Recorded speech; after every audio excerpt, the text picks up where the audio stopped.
Hello everyone, walking through Battlefield Park in Richmond, Kentucky.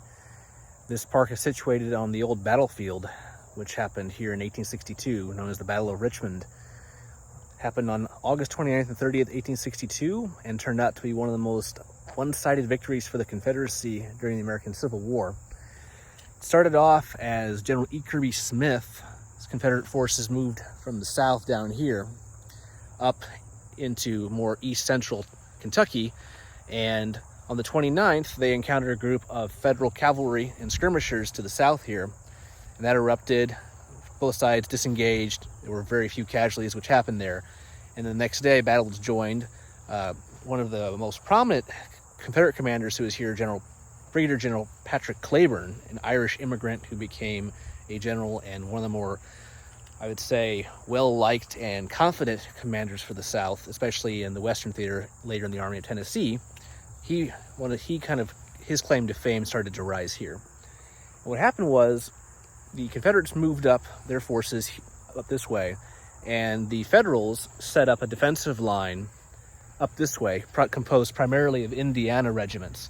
And when the General Smith was looking at methods to attack, he discovered this draw known as Churchill's Draw today, named after the Confederate brigade commander, Churchill, who led his brigade through this draw up to the north and then was able to flank the Union line from the right, which caused the Federal line to collapse, and then they had to retreat further north back into Richmond. The Federals who were in this battle were fresh recruits, raw recruits, primarily from Indiana as mentioned, and they were commanded by General Bull Nelson.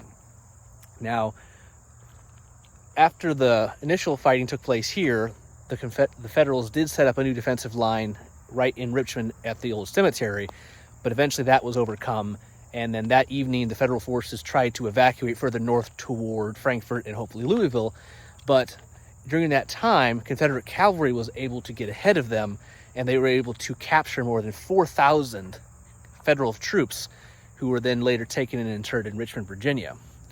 And as mentioned, this was the most lopsided victory during the American Civil War. Most American Civil War battles are pretty bloody engagements, and many of them were indecisive, like Antietam, Perryville, and Chickamauga to an extent. But at this battle, you had a very decisive victory. As one classical historian said, this was the closest thing you would get to a Cannae, or the battle in which Hannibal destroyed the entire Roman army in 216 BC. So General Smith gained a lot of fame from this, and as mentioned, General Cleburne also became quite famous in this battle. Now, General Bull Nelson was able to escape, but he unfortunately was killed in argument with another Federal commander, Jefferson C. Davis, shot and killed by him at a Louisville hotel a month after the battle. Rather ironic and unfortunate. But the Battle of Richmond is relatively unknown, and I didn't know much about it, even having studied the American Civil War for some time. But it's a really interesting place. It's a pretty large battlefield, but it's kind of a hidden gem because there's not much out here. But at the same time, it's very beautiful, very peaceful, and you can reminisce on what happened here in 1862. But that goes to show, any place you go, there could be a lot of things just hidden under the surface.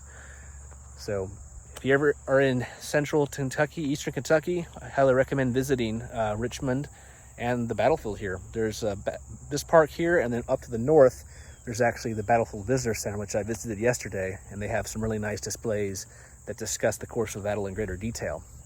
And also throughout the battle site, they do have a few of these memorials. This was from the state of Texas that they erected here in 2009 for their soldiers who fought here. And then up this way, recently, the state of Maine put one in for their forces. And this a little bit of the composition of troops who fought here. On the southern side, you had troops from Florida, Texas, Tennessee, Kentucky, and then in the north, you had troops from Indiana, Ohio, Michigan, but primarily from Indiana, where most of the infantry regiments were from. But this has been a little bit of the Battle of Richmond, so I plan to visit more Civil War battle sites throughout the course of my time traveling, and look forward to seeing you on the next one. Take care, and it goes to show there's so much out there to explore and see.